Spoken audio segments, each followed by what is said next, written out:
Welcome to చిట్టి కథలు నా మాటల్లో. బ్రహ్మ ముహూర్తం. మనకు అందుబాటులో ఉన్న 24 గంటల్లో బ్రహ్మ ముహూర్తానికి ఎంతో ప్రాధాన్యం ఉంది. ఆ సమయంలో నిద్రలేస్తే మంచిదని మన పెద్దవారు చెప్తున్నారు. దైవ చింతనకు బ్రహ్మ ముహూర్తాన్ని మించింది లేదనేది తెలిసిందే. అసలు ఈ బ్రహ్మ ముహూర్తం అంటే ఏమిటో తెలుసుకుందాం.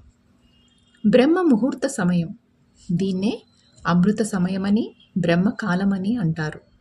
ఇది బ్రహ్మకు సంబంధించిన సమయం కాబట్టే ఆ పేరు వచ్చింది. తెల్లవారుజామున 3:30, 3:30 నుంచి 5, 5:30 గంటల మధ్యలో ఉన్న కాలానికే బ్రహ్మ ముహూర్తమని పేరు. పూర్వం మహర్షులు, ఋషులు ఆధ్యాత్మిక చింతన చేసేందుకు ఈ పవిత్రమైన సమయాన్ని ఎంచుకునేవారట. ఒకప్పుడు ఇళ్లలో పెద్దవాళ్ళు కూడా సంగీత సాధనకు, చదువుకునేందుకు పిల్లల్ని బ్రహ్మ ముహూర్తంలోనే నిద్రలేపేవారు.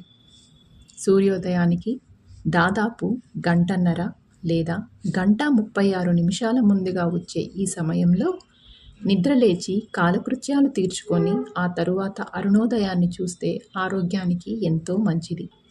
సూర్యుడి కన్నా ముందు ప్రత్యక్ష నారాయణుడి రథసారథిగా పిలిచే అరుణుడు ఎర్రని కిరణాల రూపంలో దర్శనమిస్తాడు. లేలేత అరుణ కిరణాలతో కాసేపు మాత్రమే కనిపించే ఆ సుందరమైన దృశ్యం ఆహ్లాదకరంగా అనిపించడంతో పాటు శరీరానికి విటమిన్ డి కూడా పుష్కలంగా అందిస్తుంది. ఇక బ్రహ్మ ముహూర్త సమయంలో నిద్రలేవడం వల్ల కలిగే లాభాలను గమనిస్తే, ఈ సమయంలో చుట్టూ ప్రశాంతంగా ఉంటుంది. ఎలాంటి శబ్దమూ వినిపించదు. దాంతో దైవారాధన చేసిన విద్యార్థులు చదువుకున్న ఏదైనా ఓ పనిని చేపట్టినా ఏకాగ్రతతో పూర్తి చేస్తాం. మనసు చేస్తున్న పనిపైనే లగ్నం అవుతుంది. ఇంద్రియాలు అప్రమత్తంగా పనిచేస్తాయి. అన్నింటికీ మించి మెదడు పనితీరు చురుగ్గా ఉంటుందని శాస్త్రవేత్తలు చెబుతున్నారు. వీటన్నిటి ద్వారా సానుకూల దృక్పథం కూడా పెరుగుతుంది. ఆ ప్రభావం మిగిలిన రోజుపైన పడి క్రమంగా నెగిటివ్ ఆలోచనలు దూరమవుతాయని పరిశోధనల్లోనూ తేలింది.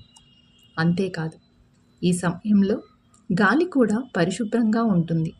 ఆ గాలిని పీల్చడం వల్ల శరీరం ఆరోగ్యంగానూ ఉంటుంది.